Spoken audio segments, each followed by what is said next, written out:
To prevent the buds of camellias, azaleas or rhododendrons falling off before they open next spring, it's important to make sure that these plants are well watered now and for the next 6 weeks or so. Use rainwater if you can and give them a good soak once a week.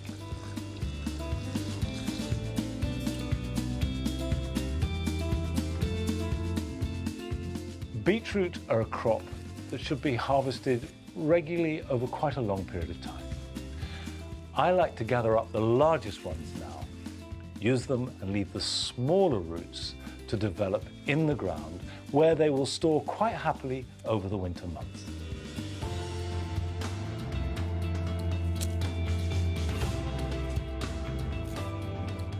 Now is a good time to cut any kind of hedge because you won't be disturbing nesting birds.